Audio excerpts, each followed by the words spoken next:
नमस्कार, छायाज रेसिपीजमध्ये आज आपण गव्हाच्या पिठापासून खूपच मस्त अशी नाश्त्याची रेसिपी बनवणार आहोत। चला तर अजिबात वेळ न घालवता बनवायला सुरुवात करूया।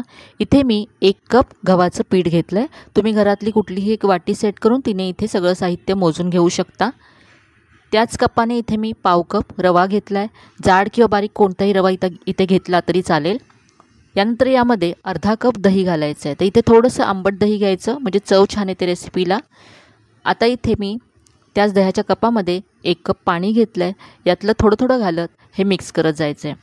सुरुवातीला इथे मी अर्धा कप पाणी घातलं आणि मिक्स करूया आणि लागेल तसं आणखी घालत जाऊया।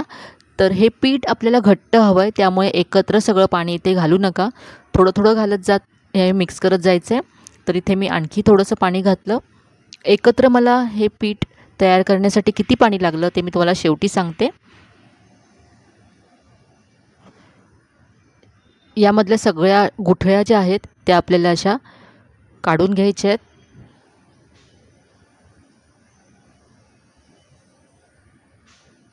तर इथे पाहू शकता असं घट्ट पीठ मी तयार करून घेतलंय।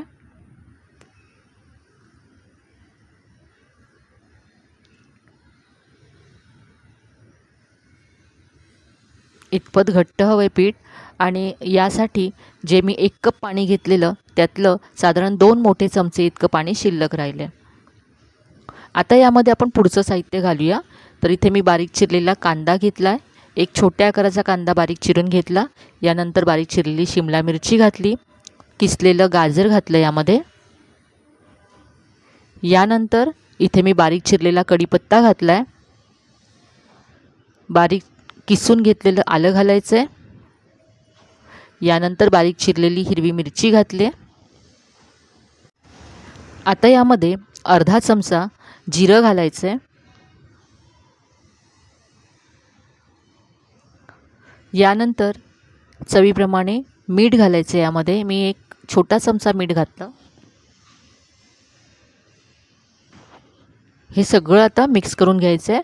इथे तुम्ही तुमच्या आवडीच्या भाज्या घालू शकता किंवा घरी जर भाज्या नसतील तर फक्त कांदा आणि टोमॅटो घालून सुद्धा तुम्ही हे बनवू शकता। यामध्ये तुम्ही बारीक चिरलेला कोबी सुद्धा घालू शकता। तर इथे पहा हे पीठ असं तयार आहे। आता हे तयार पीठ आपण झाकून असंच बाजूला ठेवून देऊया 10 मिनिटं आणि तोपर्यंत मस्त अशी चटणी बनवून घेऊया।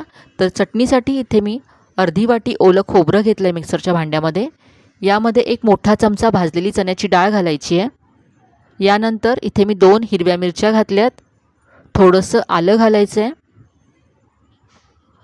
यानंतर थोडीशी कोथिंबीर घातली आणि चवीप्रमाणे इथे मीठ घालायचं आहे।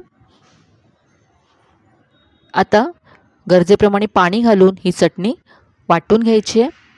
तर इथे पहा चटणी वाटून घेतले, बाउलमध्ये काढून घेऊया आणि आता चटणीवर घालण्यासाठी फोडणी तयार करूया। तर इथे मी मिक्सरच्या भांड्यामध्ये पाणी घालून ते सुद्धा यामध्ये काढून घेतलं। फोडणीसाठी इथे मी 1 चमचा तेल तडका पॅनमध्ये गरम करून घेतलं आहे। यामध्ये पाव चमचा मोहरी घालायची आहे। मोहरी तडतडली की कढीपत्ता घालायचा आहे आणि यानंतर 1 लाल मिरची तुकडे करून यामध्ये घालायची आहे। ही मस्त अशी फोडणी चटणीवर घालायची आहे। या फोडणीमुळे चटणी खमंग तर होतेच, त्याबरोबर दिसायला सुद्धा खूप छान दिसते। तर ही अगदी चवदार अशी चटणी तयार आहे, जी आपल्या रेसिपीबरोबर खूपच मस्त लागते। चटणी तयार आहे। आता आपण पुढची कृती करूया। तर हे जे पीठ आपण झाकून ठेवलं होतं ते पाहूया। यातला रवा छान फुलला आहे, त्यामुळे हे पीठ आधीपेक्षा घट्ट झालं आहे। इथे आपल्याला थोडंसं पाणी यामध्ये घालावं लागेल। तर इथे आणखी 2 चमचे इथे पाणी घातलं आणि मिक्स करून घेतलं। यामध्ये मी बारीक चिरलेली कोथिंबीर सुद्धा घातली आहे।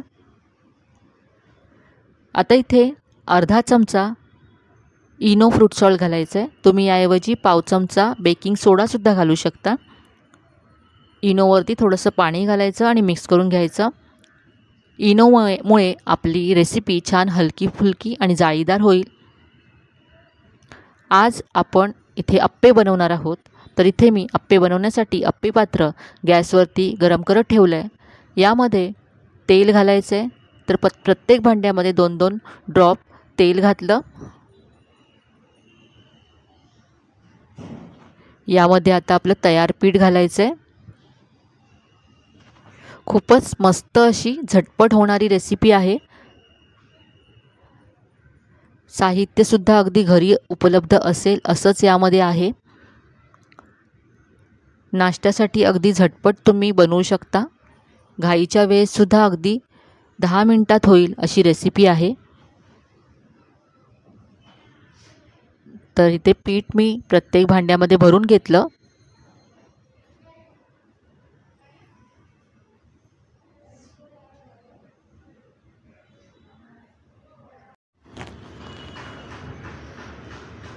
आता यावरती झाकण ठेवायचं आहे आणि अप्पे आपल्याला 2 ते 3 मिनटं एका बाजूने भाजून घ्यायचे आहेत. गॅसची फ्लेम स्लो ठेवायची आहे. तर इथे आता साधारण 3 मिनटं झालेत. आपण पाहूया.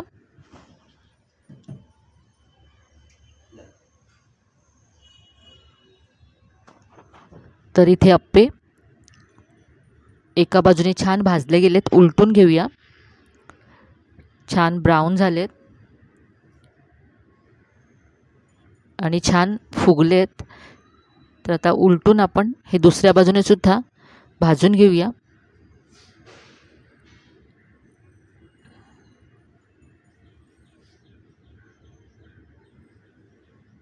तर इथे सगळे उलटून घेतलेत अप्पे. आता यावरती झाकण ठेवायचं आहे आणि दुसऱ्या बाजूने सुद्धा 3 मिनटं हे भाजून घ्यायचे आहेत.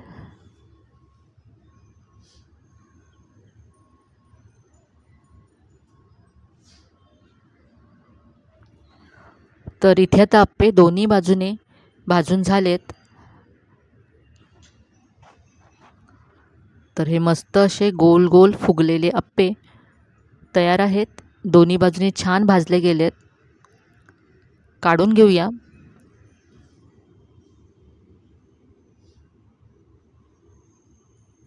इथे आता सगळे अप्पे मी काढून घेतलेत आणि आपण जी चटणी तयार केली त्याबरोबर सर्व केलेत. एक मी इथे तुम्हाला तोडून दाखवते.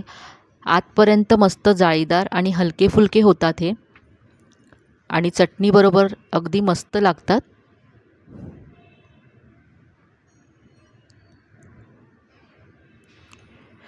गव्हाचं पीठ, रवा हे तर घरी उपलब्धच असतंच. तर तुम्ही त्यापासून झटपट ही नाश्त्यासाठी रेसिपी बनवू शकता. चवीला तर मस्त लागतेच, त्याबरोबर झटपटसुद्धा होते. तर आजची ही रेसिपी तुम्हाला नक्कीच आवडली असेल. रेसिपी कशी वाटली कमेंटमध्ये कळवायला विसरू नका. रेसिपी जर आवडली असेल तर व्हिडिओला जास्तीत जास्त लाईक करा, शेअर करा. चॅनलवर नवीन असाल तर चॅनलला सबस्क्राईब करायला विसरू नका. चला तर मग पुन्हा भेटूया अशा छान छान आणि नवीन नवीन रेसिपीसह. तोपर्यंत धन्यवाद.